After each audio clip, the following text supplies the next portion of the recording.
அரசியலமைப்பை மாற்றியமைப்பதற்கு தான் தயாராக இருப்பதாக ஜனாதிபதி மஹிந்த ராஜபக்ச தெரிவிக்கின்றார்.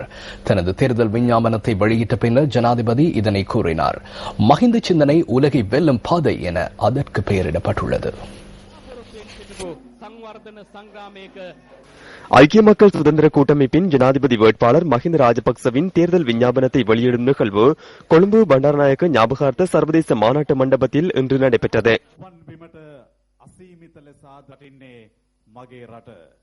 மஹிந்த சிந்தனை உலகை வெல்லும் பாதை எனும் தேர்தல் விஞ்ஞாபனம் மகா சங்கத்தினரிடம் முதலில் சமர்ப்பிக்கப்பட்டது. சர்வ மத தலைவர்களிடம் கையளிக்கப்பட்டது. மக்களுடைய அபிமானத்தை பெற்ற தலைவராக ஜனாதிபதி மஹிந்த ராஜபக்ஷ அவர்கள் இட்ட இலக்கை நோக்கி பயணிக்கின்ற ஒரு பெரும் தலைவனாக இந்த தேசத்தின் எதிர்கால இலக்குகளை நோக்கி அபிவிருத்தியின் பிரதிபலன் அனைவரையும் சென்றடையும் வகையில் தேர்தல் விஞ்ஞாபனம் தயாரிக்கப்பட்டுள்ளதாக இதன்போது ஜனாதிபதி கூறியுள்ளார்.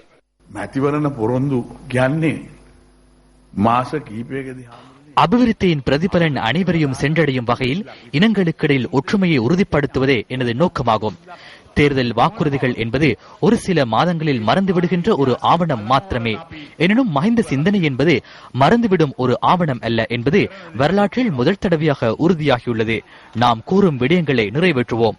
கிராமங்களுக்கான மின்சாரம், குடிநீர் மற்றும் அடிப்படை வசதிகள் தொடர்பில் நாம் மீண்டும் உறுதி வழங்க வேண்டிய அவசியமில்லை. ஏனென்றால் அவை அனைத்தையும் நாம் இன்று நிறைவேற்றியுள்ளோம்.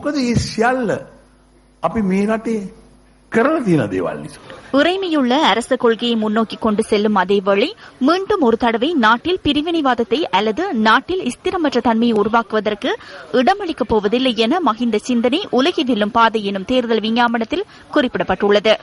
மனிதாபிமான நடவடிக்கையின் போது எந்த ஒரு இலங்கை வாழ் பிரஜையினதும் மனித உரிமை மீறப்பட்டிருந்தால் நாட்டில் காணப்படும் சட்ட வரையறைக்குள் உள்ளக முறைமையின் கீழ் நியாயத்தை நிலைநாட்டுவதற்கான பொறிமுறையொன்றை தயாரிப்பதாகவும் அதில் தெரிவிக்கப்பட்டுள்ளது.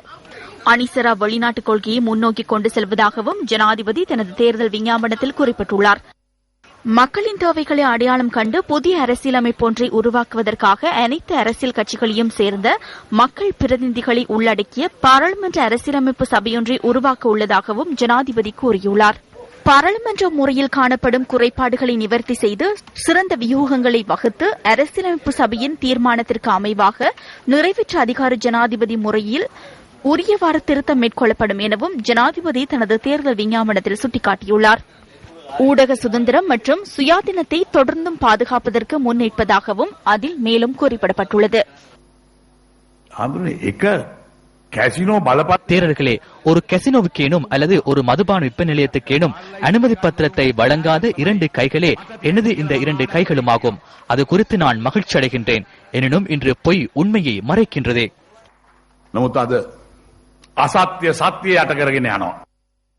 போதைப்பொருள் வர்த்தகம் மற்றும் பாரிய அளவிலான குற்றங்களை தடுப்பதற்காக இராணுவத்தின் உதவியுடன் விசேட பாதுகாப்பு படையணி ஒன்றை உருவாக்க உள்ளதாகவும் மஹிந்த சிந்தனை உலகை வெல்லும் பாதை தேர்தல் விஞ்ஞாபனத்தில் குறிப்பிடப்பட்டுள்ளது. அதுபோன்ற குற்றச்செயல்கள் தொடர்பில் விசாரணைகளை மேற்கொண்டு குற்றவாளிகளுக்கு தண்டனை வழங்குவதற்காக குற்றவியல் விசேட நீதிமன்றம் ஒன்றை ஸ்தாபிப்பதாகவும் ஜனாதிபதி கூறியுள்ளார்.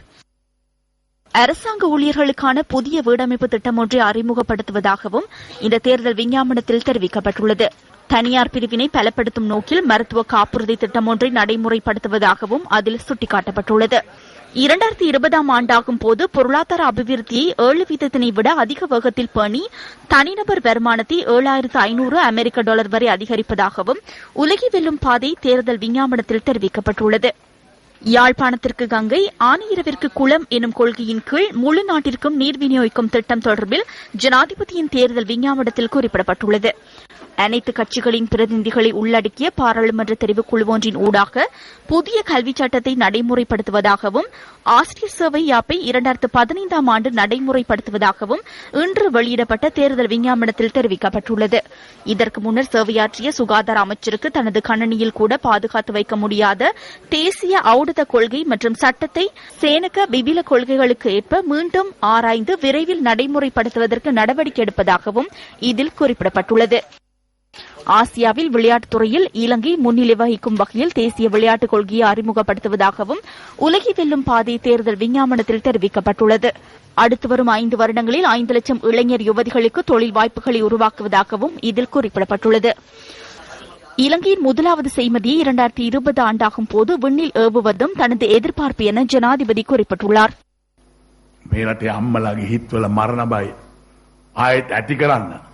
இந்த நாட்டில் தாய்மார்களின் மனதில் மீண்டும் மரண அச்சம் ஏற்படுவதற்கு நான் இடமளிக்க மாட்டேன். அத்துடன் நாம் ஆரம்பித்துள்ள இந்த பாரிய அபிவிருத்தி திட்டங்களை இடைநடுவில் கைவிடுவதற்கும் இடமளிக்க மாட்டேன். அது குறித்து எனக்கு பொறுப்புள்ளது. அதற்கு ஊழல் மோசடி குற்றச்சாட்டுக்களை முன்வைக்கின்றனர். நாட்டுக்கு எதிரான எந்த ஒரு உடன்படிக்கையிலும் நான் கைச்சாத்திடவில்லை. அதனை நினைவில் வைத்துக் கொள்ளுங்கள். ஒரேயொரு உடன்படிக்கையே என்னிடம் உள்ளது. அதுவே மஹிந்த சிந்தனை. மஹிந்த சிந்தனைய பமனாய். குடும்ப ஆட்சி தொடர்பில் சுமத்தப்படும் குற்றச்சாட்டு தொடர்பிலும் ஜனாதிபதி இங்கு பதிலளித்தார்.